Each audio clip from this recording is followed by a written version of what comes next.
Some of the world's most recognizable symbols exist to sell products, others to steer traffic or advance political causes. But there's one whose main purpose is to help people.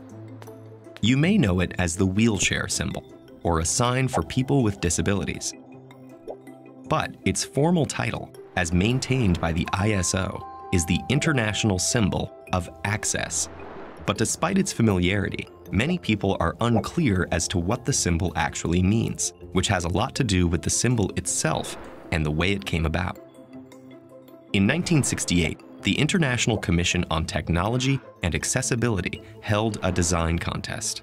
They were looking for a symbol that would be readily identifiable from a reasonable distance, self-descriptive, simple, practical, and couldn't be confused with existing signage. The winning design, which didn't have a head, was created by a Danish designer named Suzanne Kofed. The addition of a head a year later gave it a more human form, and within 10 years, it was endorsed by both the United Nations and the ISO. With minimal cost and minimal fuss, a global icon was born. There have been a few tweaks over the decades.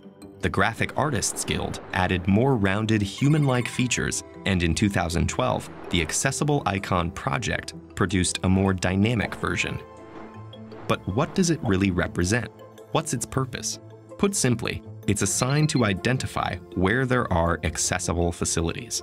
The strength of such an internationally recognized image is that wherever you travel, you don't need to speak the language or have in-depth cultural knowledge. If you require an accessible toilet, the sign shows the way. But the confusion comes from the term accessibility and what that actually means. Many people assume that because the symbol depicts a wheelchair, that accessible facilities are meant only for people who use wheelchairs, or those, at the very least, who have a visible physical condition. But accessibility is a broad concept that applies to many, many different conditions. That includes people with autism, visual impairments, and autoimmune diseases like lupus, which can cause pain and fatigue, along with many other conditions.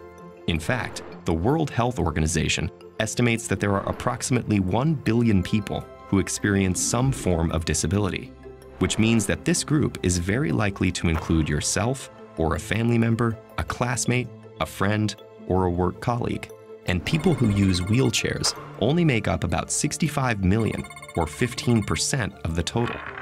The vast majority have non-visible disabilities. Accessible parking spaces, facilities, and entrances are designed with that entire group in mind. So it's easy to see why, in recent years, people have begun to raise questions about whether the symbol is really appropriate for what it's meant to do. And it's not just about accuracy. It's common for people to become indignant, sometimes abusive, when they see people without visible disabilities using accessible facilities. The symbol is unfortunately creating widespread issues for the very people and families it's meant to help. The recent redesigns have attempted with some success to acknowledge concerns over the current symbol, but some think that a complete redesign is in order. It's a difficult task, though.